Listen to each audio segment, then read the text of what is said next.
what if the epicness that we sometimes spend our entire lifetime searching for exists not in spite of the boulders, but thanks to the boulder version of you, that these boulders inspire you to become?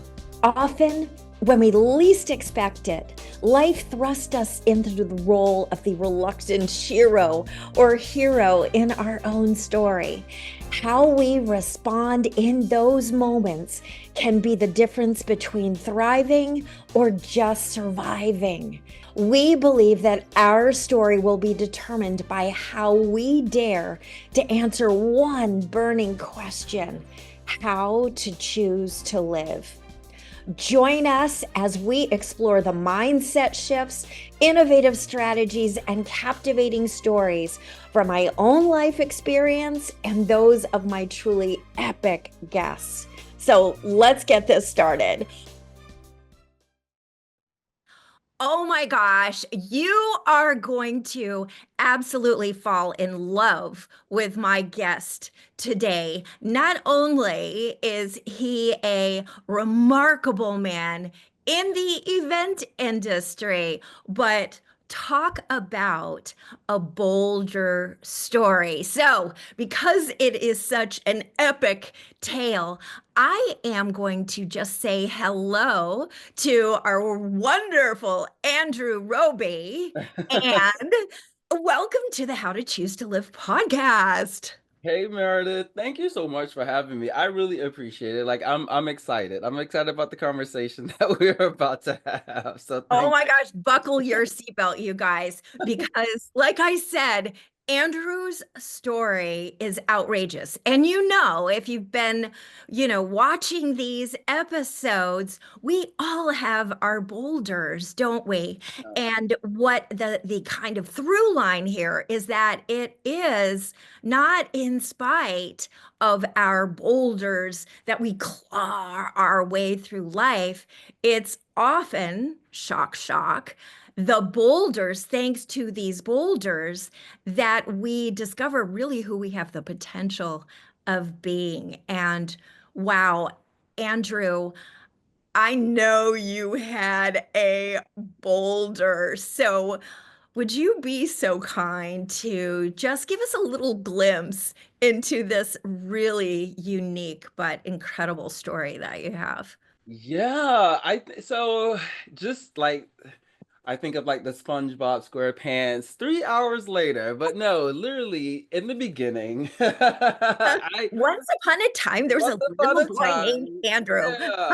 yeah. So my background is in the military. I'm an army vet, and I think that really is how I it catapulted me to where I'm at now. And I was in the army for almost a decade, and during that time, I've seen so many different things. My specialty was a chemical, biological, nuclear specialist. And my job was to understand chemical and biological warfare and teach that to infantry units. So I was deployed with infantry units for literally my entire career in the army. And every chance I got, it was interacting with hundreds of soldiers. But not only that, I was also a platoon sergeant. So it wasn't just me going and teaching people and just being done. I had my own soldiers that I was also responsible for, as well as the welfare of their family and all this stuff. So it was a lot going on. Now, mind you, all of this as a 25-year-old. That's Seriously, it was, right. So, yeah. okay, so wait a minute. We have to take a I won't call it a commercial break because I don't have commercial breaks here. But let's just have a reality check here for a moment. So, first of all, we have established that it is not necessarily a compliment for you if someone walks up and says you are positively glowing, right? As if you're working nuclear. Thank So you. now that we've gotten that out of the way, how on earth, how does anyone, but specifically you, get into a space where you are becoming an expert in chemical Yeah. Oh, clear? Biological. Wow. It's crazy how, and I think of, because I joined the army in 2001, January 11th, 2001. Remember the date to a T. Same year as 9/11, 2001. And I took a break after high school. So in high school, I was part of the Junior Reserve Officer Training Corps, JROTC, which is taught in thousands of high schools. And then people for the officer side use it in college. And so I was part of that, so I was familiar with the army and the training and all that kind of stuff. And once I got out of high school, I was like, I'm just gonna take a break. I'm gonna take a break and see what life is all about and where I want to be, because I'm a strong believer in Gary Vee and his Yeah. advice to say that you don't have to do blah blah blah blah blah at 20, at 18, at whatever. You literally can do whatever you want whenever you feel comfortable in doing it. And of course I didn't know Gary Vee at that time, but his message now resonates to my younger self. And so I took a break, and I took 6 months after school just to figure out what I wanted to do, because I really was uncertain of what I wanted to do. But as I began to try to figure that out, I knew that I needed money. And if I wanted a formal education, I come from a household that was not able to put me through college. So one of the easiest ways to get a formal education was the military. And so that's how I transitioned, because I already knew, some of the fundamentals of what the army was about, and some of the benefits of being in the army, where I would go, some of the things that was available to do. I started, in January in 2001. And honestly, my background was not what I picked. If anybody knows about the military, you don't necessarily pick your MOS. They give it to you based off of the test scores that you have. So I guess somebody must have thought I was somewhat smart. So they gave me this very weird MOS, and I was like, okay, cool. So here I am, and my MOS was one of the longer MOSs to have for training. So I went to boot camp, and after boot camp, I stayed where I was at and did an additional, I can't remember however many weeks I did after that training to be my MOS. And that training included everything from learning different instruments on how to detect chemical and nuclear weapons, to also being in confined spaces, as well as going into a nerve agent environment Oh, and able to nice. navigate that. So it's not for the squeamish or people who are.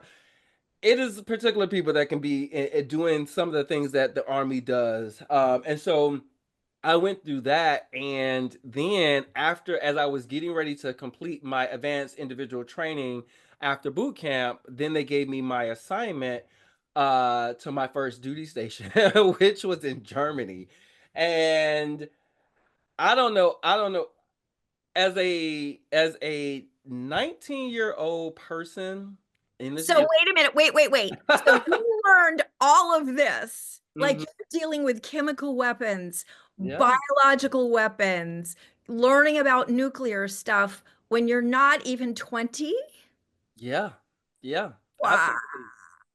Yeah.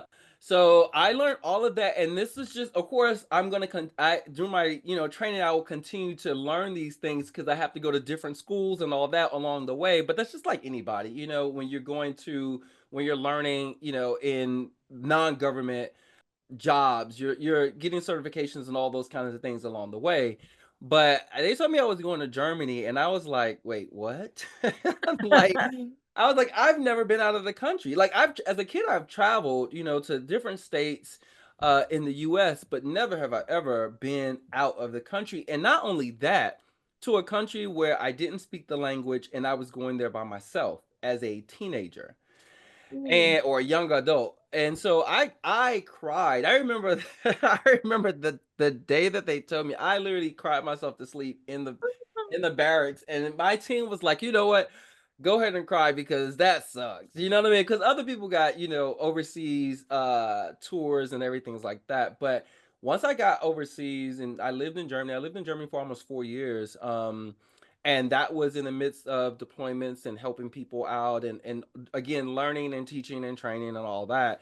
And then continued on my military career to then be deployed and still having soldiers to take care of, having soldiers to teach and to train, and all of that. And so, majority of my, I think probably 75% of my military career was deployments. And so, because I think back and I got out of the military in 2009, and I wasn't even 2009, I wasn't even 30 Wow. at the time. I don't remember. Yeah, I don't believe so, or maybe young 30s. So I did a lot, Yeah. in that time period. And but the biggest thing, the biggest reason why I got out of the army was because I needed to protect my mental health. Yes. And I don't think a lot of people talk enough about it because of the fact that I was given so much responsibility to take care of people that I had no idea who they were, or who their families were and all of that. It was hard. One incident that I had to deal with, unfortunately, was one of my soldiers ended up shooting his roommate.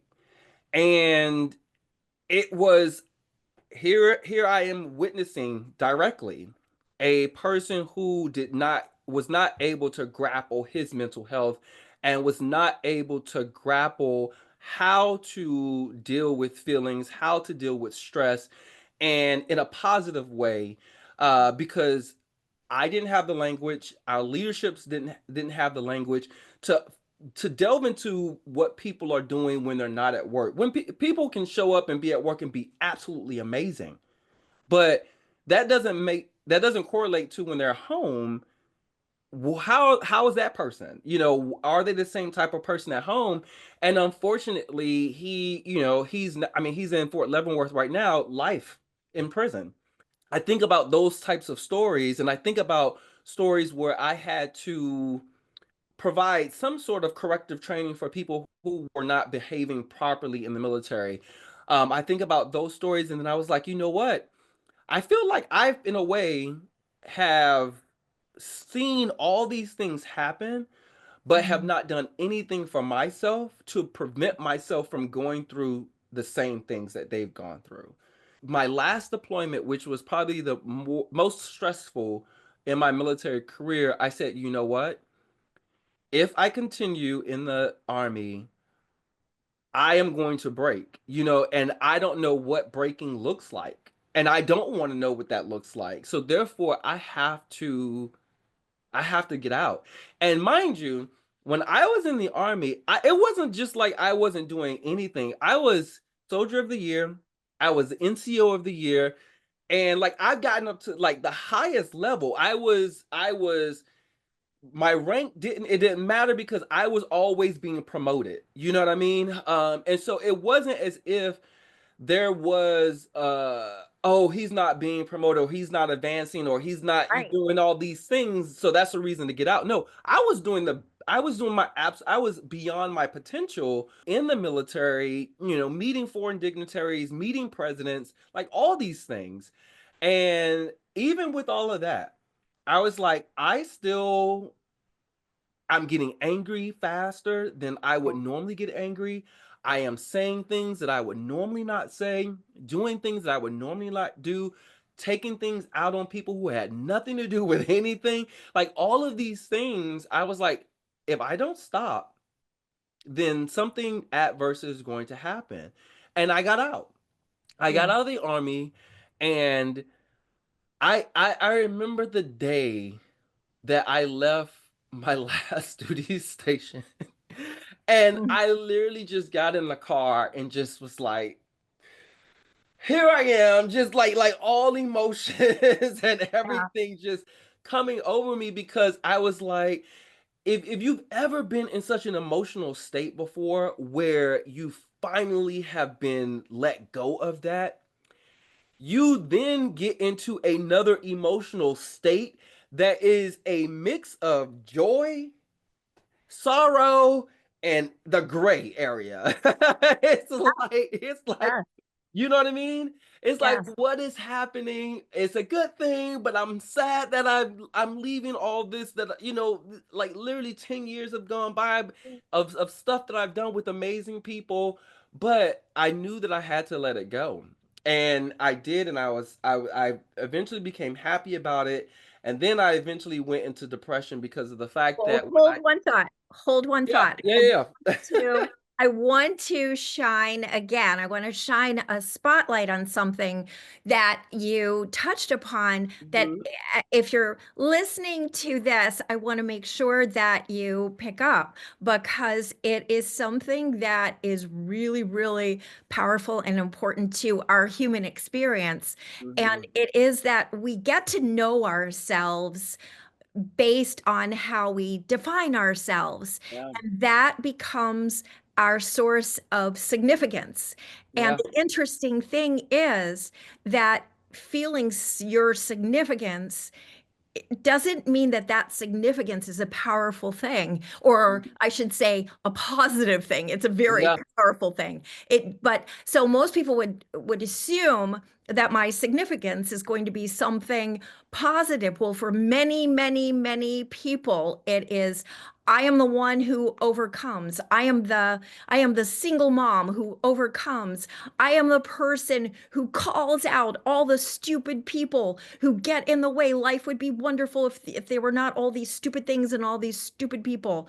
You yeah, know, I am the one who nobody understands, who never gets the opportunity that every. So it can be all these like intense things. And for you, Andrew, it sounded like you were so used to like again going above and beyond. You were exceeding, you were surprising people with your potential and your capability, and yet it was fulfilling other people's, right. exceeding other people's expectation.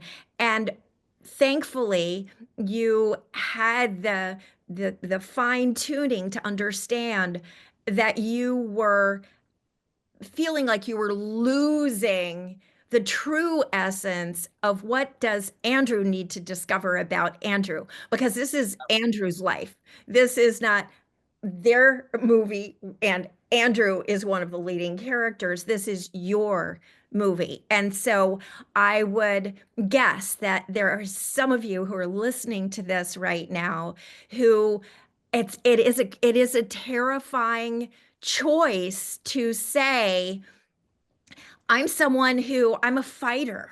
I'm a warrior. I go out there, and therefore, in order for me to feel my value, I almost have to create conflict and difficulty for Mm. myself, because if I didn't have to fight for it, it would almost feel like I haven't earned the right to experience it. And so there's the big gap that you felt in that car, Andrew, Oh was yeah, between this is the everybody else's Andrew, this is the Andrew that I define myself. I put my flag on this version of Andrew, and yet I am going to walk away. And now, quite frankly, I don't know who I am. yeah.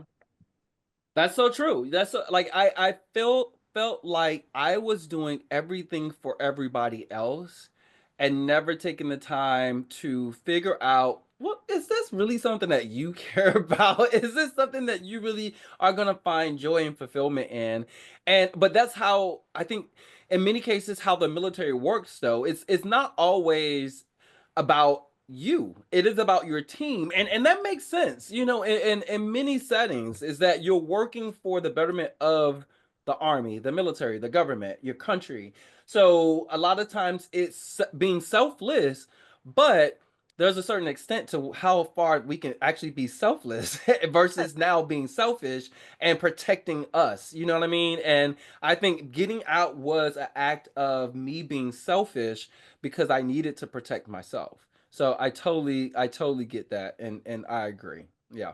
And I would say the ish and the self-ish, think of it kind of like delish, right? Mhm. Because that form of self-ish is not to be confused with being narcissistic. This Yeah. is something that allows you when you take a moment to become self-focused Hmm.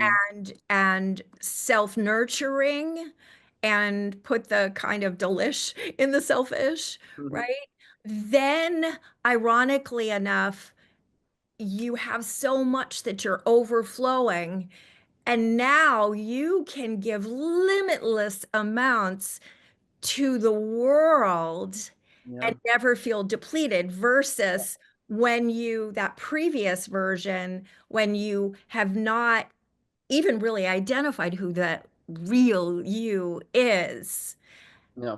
There's a very finite amount of you until you start, self-imploding, right? And it sounds like that's what you were experiencing. So then you get in the car, you've got this very emotional moment, and Hmm. now it's a big, okay then. It's a big OMG moment because I'm like, okay, so what am I about to do? And that was the scary part about it is because I wanted to escape so much that I didn't have a plan. No one asked me, "Hey, here's a program for you to go to so that way you can transition out and be stable."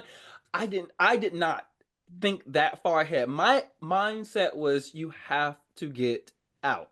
And that's exactly there was no plan B. That was Yeah. plan A only. Full stop. And so I'm now, it's like, okay, well, my initial reason for going into the army was the fact that I can get aid to go to school, and that's what I ended up doing. I Mhm. went to community college, and because again, just the ability to go to college in the military, as promising as it is very difficult, especially if you're being deployed. So I didn't get much. I started college in the army, but I didn't really get a degree until I got out. Did community college, got my associates, then went on through school all the way up to get my master's for that. And it was funny because I didn't have a job. I was just in school and I was relying on the Montgomery GI Bill. And I joke about it because my best friend and I have this story where I was on unemployment. I was an army vet, 10 years in, on unemployment, going to school, about to get evicted from my apartment, and Oh my just God.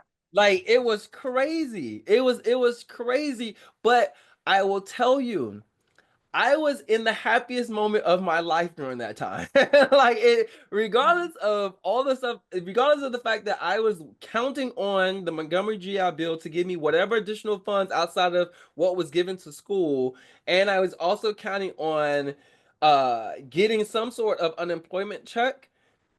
That was I was like, I'm just gonna work with what I got right now. But the fact that I have so much freedom, even though I'm still restricted, I was fine. I was absolutely happy until I was like, okay, now we got to figure out what's gonna be the actual job. Like, what are you about to do, Andrew? And So that's out what of event. curiosity, when you've learned things that, I mean, again, about the nuclear, the biological Yeah, war, all this kind of stuff, how to be in right. very small places, and now you go among a whole student body that, for the most part, I'm guessing, is probably direct out of like high school and Yeah, like, whoa, yeah, what are we gonna yeah, do? And has never been subjected to some of the experiences. I mean, yeah. you've already lived one lifetime, and now you're like on your second, you know, Andrew Roby 2.0, right? So Right. that must have been quite the contrast. It was, and it's isolating if you think about it, because when we transition from college, or from high school to go to college, we're among our peers. So it's Yes, easier to make friends, with people who you have some commonality with. yes. But me going, I'm much older than an entry level person coming into college, and my mindset is completely different. But I'm also battling all the crap that I just went through while I Right. was in the military. So my mind was like, I don't really have time to deal with trying to make friends with people who are years younger than me and Yes. are just now getting in. And so honestly, my first getting my associate's degree, I didn't make any friends in school. I literally went to school, went home, and that was it. Like there was I can't remember a single friend that I made Yeah. in college in undergrad. I think sometimes we need that internal focus. Of course, Mhm. it's wonderful to connect with other people, but I mean, you were in the middle of a transition, Yeah, right? And to a certain extent, a transformation. And I think that was probably really good because you'd had one lifetime that was shaped very much by the presence of other people around you. right. It was probably on some level a really responsible kind of reaction of your mind, your inner game to say not yet. Yeah. Let's nurture Andrew. Let's figure out who the healthy version of Andrew is, or let's answer some of those big how to choose to live questions before we invite more other people in and all their opinions and biases and demands and Yeah. expectations. Yeah, that's exactly it. And it took a while though to get to that point where I was even interested in trying to develop a community of people around me. Of course I had friends, but still when you're faced with trying when you're I can even say living paycheck to paycheck because I didn't have a paycheck. You know what I Right. mean? So when you're so focused on trying to keep an apartment and live off of government assistance is, as you Yeah. will through the GI Bill, all of these niceties, like I'm Yeah. not even thinking about it. Like I'm thinking about what am I about to eat when I get home because I know there is nothing in that refrigerator for me to eat. You know what I mean? So like my mind is in a completely different ball game than what other people are playing. So yeah. Yeah. So it was a total reboot. And yet again, I have a saying that I think sometimes epic arrives disguised, as the impossible. Mhm. And to me, my acronym for epic is empowered, purpose-driven, innovative, and collaborative. Right. And to a certain extent, I think sometimes those moments, I call them the anti-mentor moments or the Boulder moments, are really mandatory if you choose to find that epicness. Yeah. Sometimes it's interesting because I think that sometimes we mistakenly believe that by mastering the art of dodging these falling boulders, that's how we're going to find the epic in our own story. But I Yeah. think actually it's not inviting it in doom and gloom per se, but it's realizing that we have two dance partners for a reason, right? We have the one that's so magnificent that we look forward to dancing with them. And then we have the other that's going to step on our toes and drop us. And yet, that's the one that makes us ask the new questions, consider possibilities. Consider that maybe there's an I'm possible in the middle of that impossible, right? And to dig deep and to not necessarily, kind of to your point, look at what we're seeing with the same perspective. I call it learning to look at life through your real eyes so that you Mhm. can realize things that if you hadn't really had so many things kind of crushed by this boulder, it would be a wall in front of you. Yeah, no, I agree. And sometimes the boulder needs to hit you upside the head a couple of times Yeah. in Yeah. order for you to realize, hey, this is your path. Pay attention. Yep. So Yeah. I totally agree. So share with us. I know what you do now. I know Uh, where you have landed as of today. What I mean, to me, the contrast between who you were in the army and now who you are to so many people. I mean, it's a kind of spoiler alert. So now you are kind of the mastermind behind putting together the most special, life-giving days for yeah. people in their book of memories. I mean, it's so correct me if I'm wrong, but it's like it's the weddings, it's the bar mitzvahs or whatever, sweet Yeah. 16s or cotillions or corporate events and you find a way to help people realize a level of joy and kind of alignment, even if it's just for a couple hours, Yeah. right? And you've come to that place where that is the professional Andrew Roby right now. How did Yeah. you get there? So it's weird because, I've always, as a kid, I've always had this in the back of my mind where I love dinner parties. Every time we had dinner with our family, I was the one to set the table and all of just to make it look nice.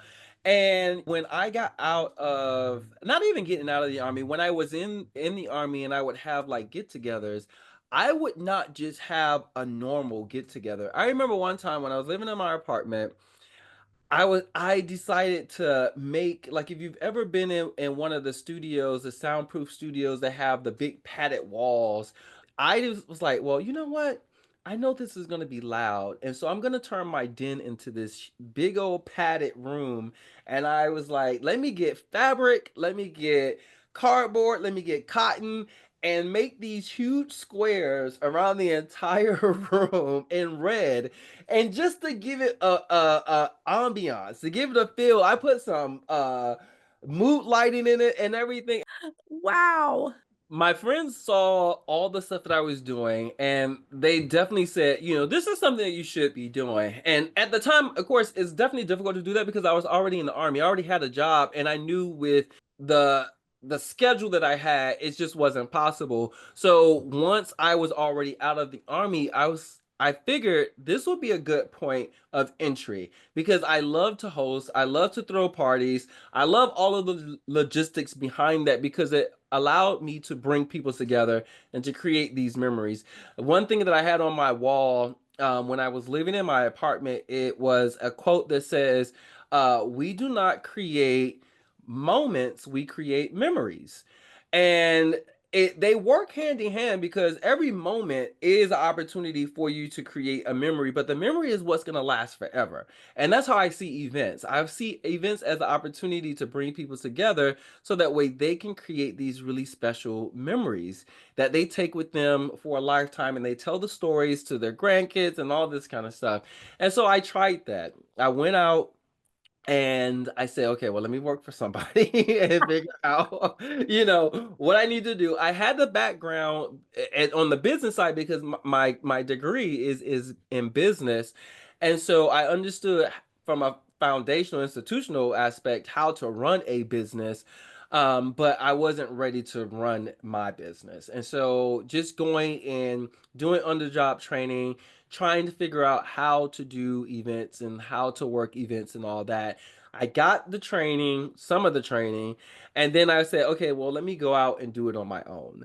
And I failed miserably. And there's multiple reasons why I failed miserably, but of course it's all because of me. But and so I learned from those mistakes. I learned how to network properly. I learned how to establish really good relationships with people, and that I couldn't just knock on a door and say, hey, I want you to be this vendor. I want you to support me and do all this. Or, hey, I want to be able to plan this event. The first couple of events that I planned on my own were absolute garbage. And I don't know how I'm still here today because of how horrible these events were. And the most basic of events, but at the same time, I was doing it on my own and I was trying to do everything by myself versus having a team to work with so that way I wasn't just the only single point of failure for that. But that was many, many moons ago.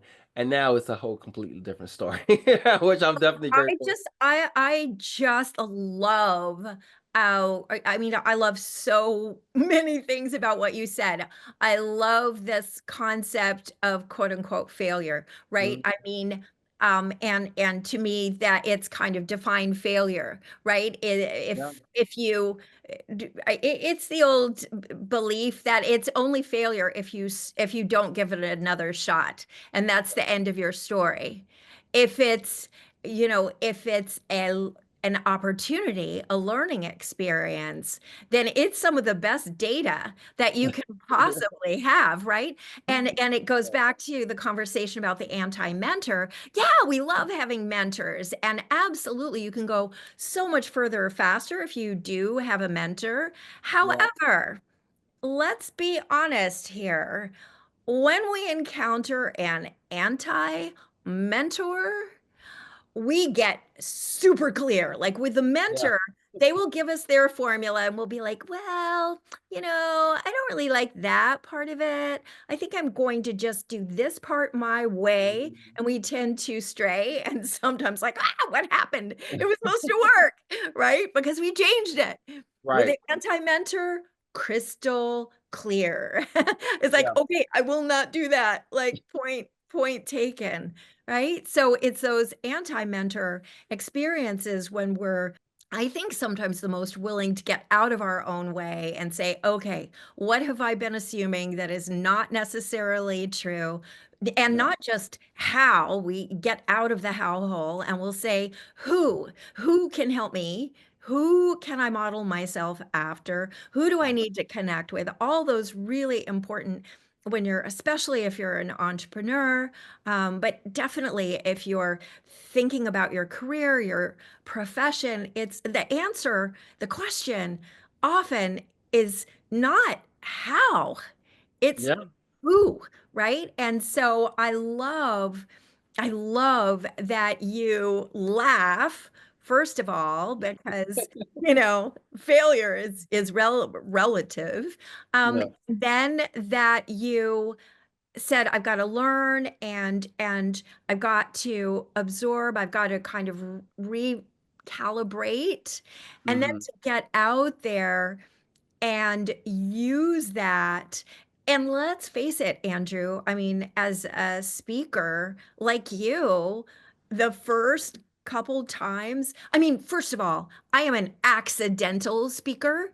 I am only doing this now because people started demanding after the boulder fell on my daughter. They're like, oh my gosh, what a story. Yeah. Well, Andrew, I could make an incredibly captivating story sound so boring and so mundane. Or worse, I was like so dramatic. I mean, I'm an Right. Right. animated person. So you make me nervous and you throw me up on a stage. It is not pretty. So I was like, oh my God. So I guess I better learn how to do this, right? So Yeah. it's a matter of, again, who could help me, who could work with me, being willing to not only make the investment in yourself, Hmm. trust yourself that what you're aspiring to do is possible. You can do it. It will be worth it. Will there be some dreadfully embarrassing moments along the way? Heck yeah. And Yeah. that's something to look forward to, right? But to your point, what you're saying, this is the sweetness of when you finally start to say, okay, there's always more to learn. But now the little voice in my head isn't saying, oh my God, you suck. It's saying, oh my God, I love this. Yeah. Because you know what? You know what's so funny in that point? in my life is that never did I ever say to myself, you know what? I wish I stayed in the army. At no point during this journey did I ever, I embraced it. And I said, you know what? Okay, great. I didn't do this the right way. I didn't learn it the right way. I undercharged. I didn't have people to support me and be there the day of and do like all these things that I learned, even though I was doing on the job training for someone else. I still embraced it. And I said, okay, these are things that I can fix. So let's go out and fix it. Let's get it better for each client after that. Now, sadly, a lot of my clients in the beginning phase of my journey as an event planner were serving as like test dummies. And I mean, no fault to them, but it was my way of learning and growing. And I'm so Mm. grateful for all of those clients because they, in one shape or the other, trusted me enough to say, you know what, I believe in you, and we're just gonna go with this, and we're gonna, you know, we're gonna do it. And I would have never gotten to that point if I failed that first time and decided not to move forward. Like I'm appreciative of every last one of them. But now I don't have clients like that where I'm dropping the ball on events. So I'm thankful. Well, yeah, I mean, but your lips to the ears of whoever's listening out there. I mean, you cannot be quick to give up on your dreams. Be very quick to iterate so that you can get Yeah. there. And you have to risk in order to get the input, the data. You can't figure it out in your mind. I mean, Yeah. you can paralyze yourself trying to analyze it, but it doesn't change what's going to happen when you get out there. You got to get messy and like icing all over yourself and all that kind Right. of stuff. How it is. I I mean, it's okay. And as you get messy, as it gets dirty, it's fine. But just always remember that you're working towards something greater. You know, you're working towards reaching your potential. And as long as you keep that mindset, it's gonna be great. I love it. Okay, so Andrew, 3 questions. Okay. And oh my gosh, again, I just want to acknowledge you. You are such the embodiment of someone who has lived life deeply and richly and boldly and not slow down for a moment to just we talked before we came on camera about figuring out what it is that makes you come truly alive and going and doing that. And I feel like you've done that so well. So kudos. And bringing that joy to other people. You are definitely part of this joy reared tribe family. So I love it. So Thank you. first question, Okay. of the big three. Andrew, I want you to imagine now that it is hundreds of years in the future, and Mm. for whatever reason, human beings have lost access to real, profound wisdom about this simple question, how to choose to live. And you have the opportunity for a fleeting moment Mm. to share with them just 3 little gems of wisdom that you think can help them start on their path of answering that question, how to choose to live. Wow, that's such a good question. I don't think anyone has ever asked me that. Oh my gosh. I will start by saying this is that you have to understand what is your spark. Because without that, you're going to be trying to find ways to ignite yourself time and time again, and it's just going to fail.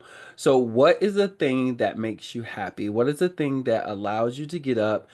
No matter what the alarm clock is, you're getting up before the alarm clock. No matter if someone tells you you're working 12 hours, you're going to work 14 hours. Whatever it is, because you want to, you're excited about it. You're just invigorated. Figure that out because without that, nothing else is going to matter.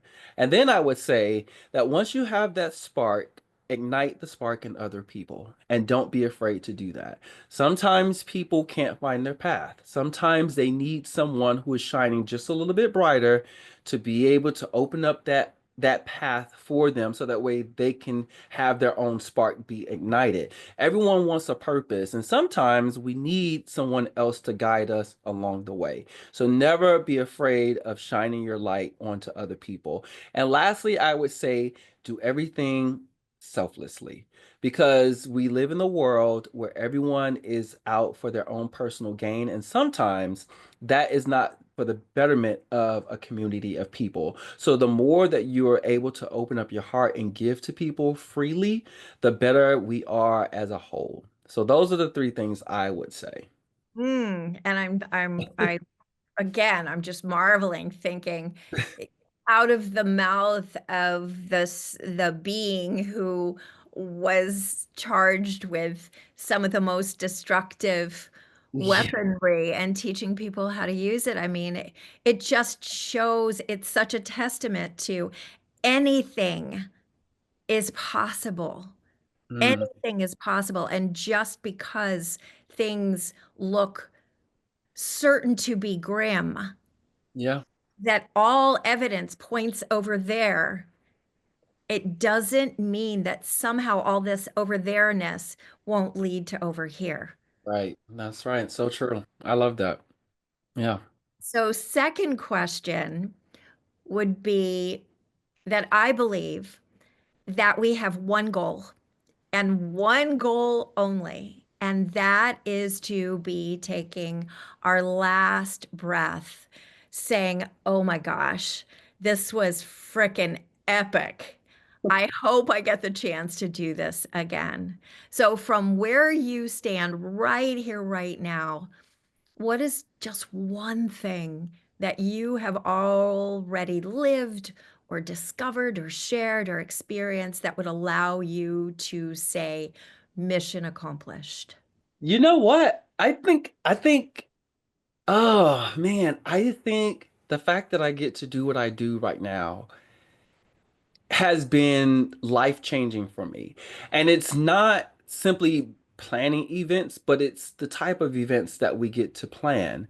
And these events, 3 years ago, I made it a goal to focus on targeting organizations that were creating community building type of events that are bringing people together to understand a certain cause and sending them out with the tools that they need in order to be effective. And that was my goal, at that time. And we've since done that time and time again. And because of that, I feel mission accomplished. I feel like we have been able to serve as a conduit for all of these clients to come together to execute what it is that they really want to do with all the attendees that are coming there to make our communities better, to make the technology sector better, to make policy better, to make how we raise kids better. Like all of these events have been so meaningful and so impactful, but it's not only taught me, it's taught my team how to be better people. And so I feel like if I can learn these things as an outsider coming in temporarily for an event, I can only imagine what all the attendees who do this on a day-to-day basis get to receive and go to impact the world. So that to me, I feel is mission accomplished. Ooh, I love it. And it's of the kind of exclamation points at the end that uh, it's not the how, it's the who, right? Yeah, And we bring all these who's with all their unique brilliances together, yeah, that's when you have the power to go out there and make something profound happen in the world, you know? yeah, So, absolutely. so third question. Are you ready? And mind you, I didn't know anything about any of these questions. I love it. God. So the third question is if you were to find out that the big boulder Mhm. is a coming in the next 2 years, some point, what is one thing that you might risk doing that would push the bar a little bit further, that maybe is something that you would love to be able to say, well, at least I explored or tried, or that maybe you haven't done yet or that you still would love to do? Wow. I don't know if I can answer this question. One thing that I have been trying to get to, and it is a boulder. I will be completely honest with you. Trying to get this accomplished is going to be very difficult for me, because I've never done it before, and that is to own multiple experiential type lounges across the country. And I feel like this is something that I really, really want to do because I feel oftentimes we don't have the chance to um, engage with people who are local to our communities. We always have to go to an event to do it. We always have to go to this conference and do this. And sometimes not everybody has the ability to do that. They don't have the ability to pay, the fee for a conference or the travel for this and all of that.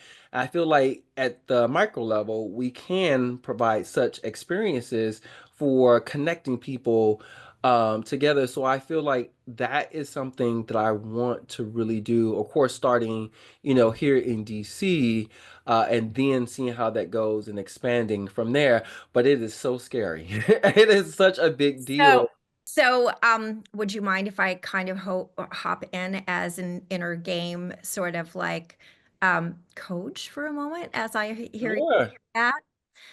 So, teaching moment if you're listening as well. So you started this and strictly because you simply are not there yet, emphasis on the word yet, and to perhaps buffer yourself from the potential wound of failure, you said this is definitely a boulder and this is going to be hard.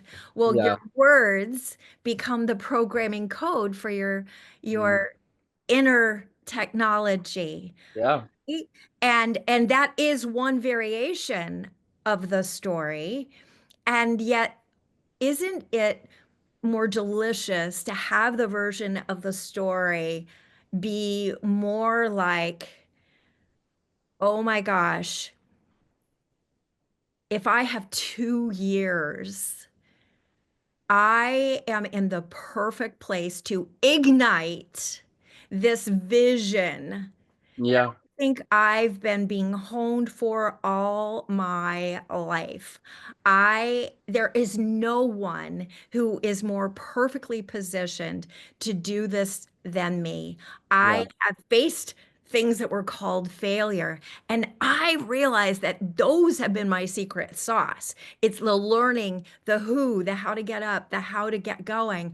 People I've seen what people need. I've seen how people thrive. To me, Right. success is that feeling when you look at someone's face who came in and it was like there was a brick wall before they walked in the door and now they're smiling and tears are coming down their face. I know I can do it. There is no one who is positioned more powerfully. Now is my time.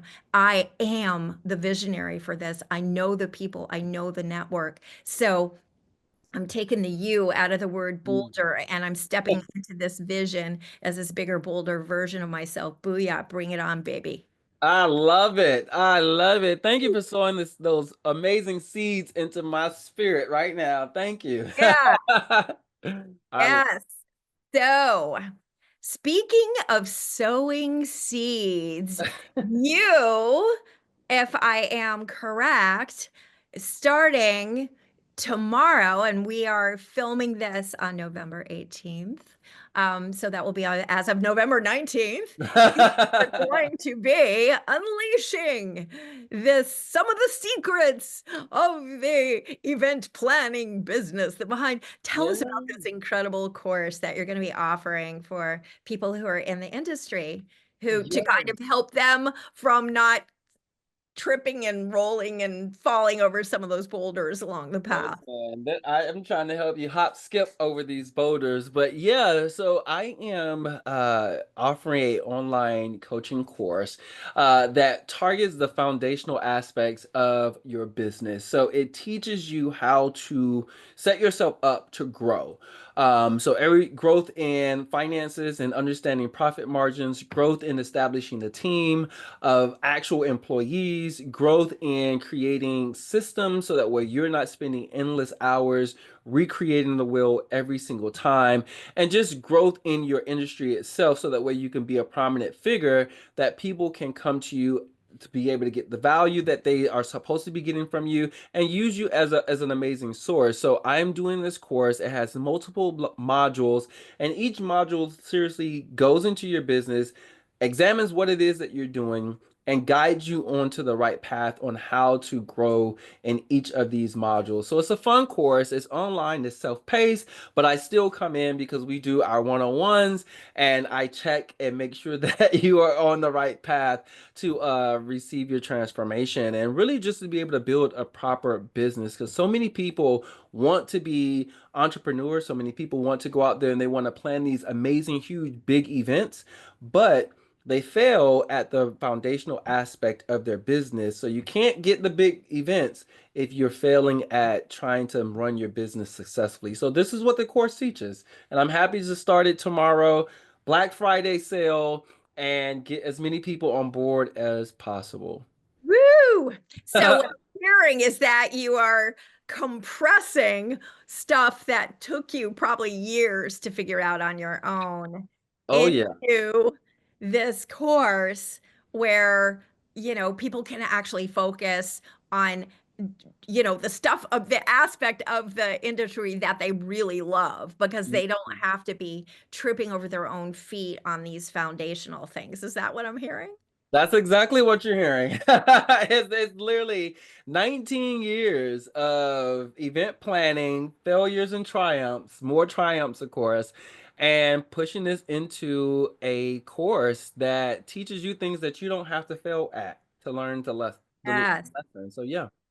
And, I mean, I think we were kind of marveling at this, but just to emphasize, sometimes the value of experience is not just having seen where things succeed, but also where kind of counterintuitively things don't work. And Yeah. you and so if you did not know that, if people couldn't kind of steer you away and say, okay, that's where the dragon's lair is, don't go there, that you would just like waltz right in, right? Right. So beautiful. So I know that you have a wonderful presence on LinkedIn if people want to find you there. Anywhere else on social media that people might connect with you? I'm actually, LinkedIn is probably the best place to connect with me. Everywhere else is company accounts, so it's not necessarily, it's our team. Yeah. So it's not directly with me, but if you want to connect with me directly, LinkedIn is the number one spot to go to. Fantastic. And I will just say that your posts are they're not your mama's LinkedIn posts. They're not No, just kind of cut and dry. Hi, this is what we're doing today. no, I keep it real. Always. Yeah, it's always so thought-provoking and wonderful, which is why I invited you here, Andrew. And it has been such a joy and such a pleasure to meet you. I can't wait to hear about all these experiential Yeah, places, venues that you're opening over the next 2 years. Keep me posted. absolutely. Um, hint, hint. Um, and to the rest of you, make sure you stick around for the bonus tip at the end. And let's give a huge round of applause for Andrew. We're so thrilled to have you here. And I know if you are watching this that you have someone that you're going, oh, they need to hear this episode. Please reach out, share this with them, let them know about the How to Choose to Live podcast, subscribe, click the like button. Andrew and I will read your comments. It just gets better and better from here. So, join me next week for another episode of the How to Choose to Live podcast. And in the meantime, a huge, epic booyah for the amazing Andrew Roby. Thank you Thank all. See you again soon. Andrew is such a joy, isn't he? And I still am left marveling over the contrast of where he was literally as a kid, as a teenage kid. His first job is working with chemical weapons, biological warfare, nuclear weapons, and the level of responsibility is just phenomenal. And so, as we get into the bonus tip, I was thinking back over our conversation, and there's so many pieces that I think are so powerful, things about failure, things about who versus how.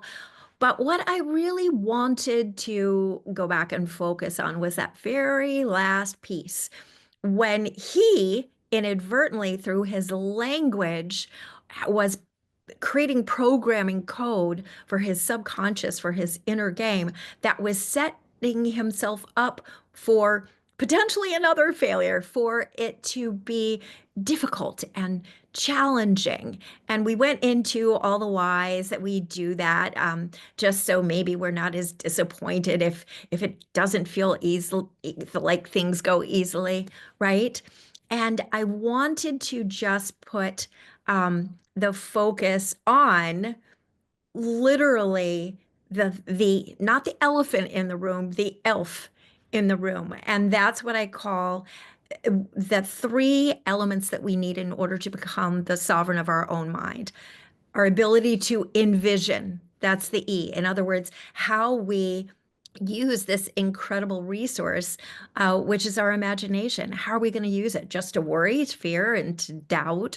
Or are we going to use it to get beyond the difficulty of maybe the moment, right? So E is for envision, L is language. Which words are we going to choose? Because let's face it, our words come with these invisible stories attached to them.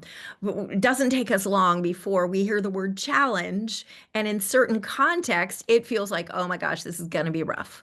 Right. So our words can be empowering, or whereas if we say my commitment or the thing I'm excited about right now, that has a different energy and a different story that makes us create a different expectation, doesn't it? So envision, language, and the final thing is focus. F, focus.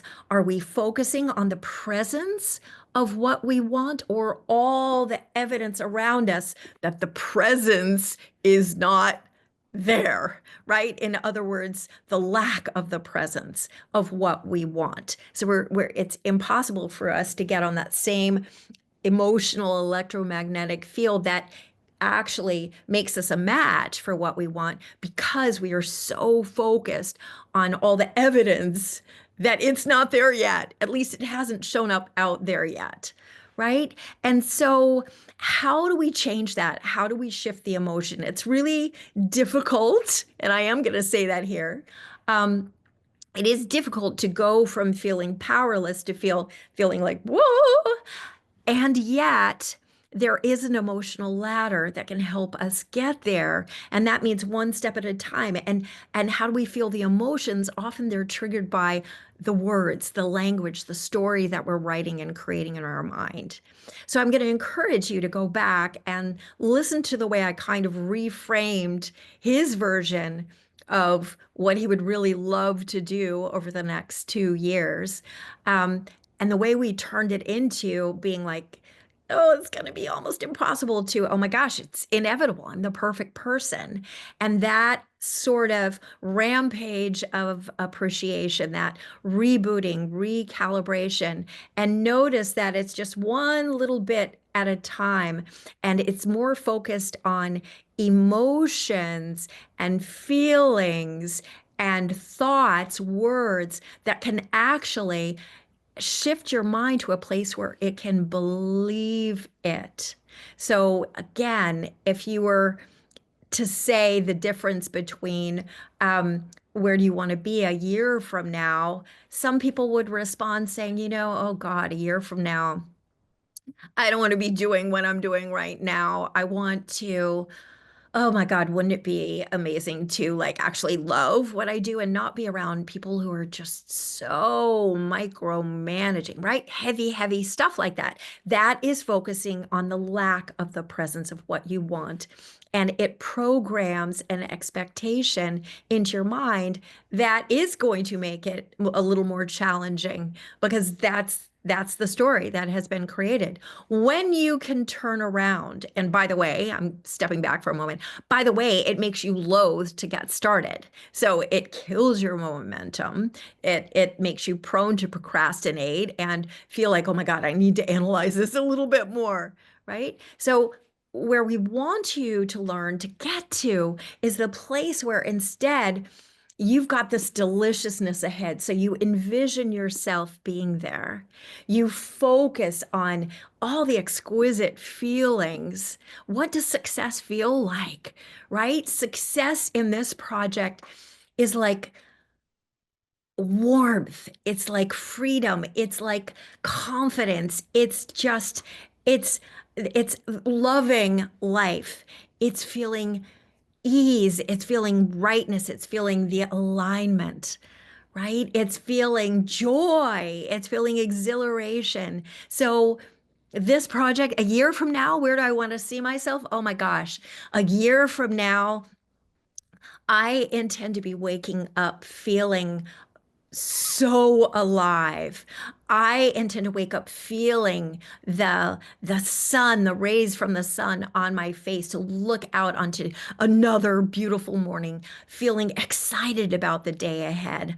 My mind is going to be buoyant and I can envision myself going out there and doing impactful things because I know that's what I'm created for. I know that's what brings me joy, that makes me feel fully alive. It's that adventure. It's the great challenges where, ooh, it's a little tough at first, and then figuring it out and being around other people who are curious and supportive and positive and joyous and loving life like I am, and realizing that even when they're quote unquote bad days, a year from now, I have this sort of contentness, this alignment, this solidity that helps me say, yes, booyah, I control my life experience. I write these chapters. I'm not a character in someone else's story. I am me. I am here. I have everything I need to excel in this moment. Life is so working out for me. So feel the energy in those kind of statements.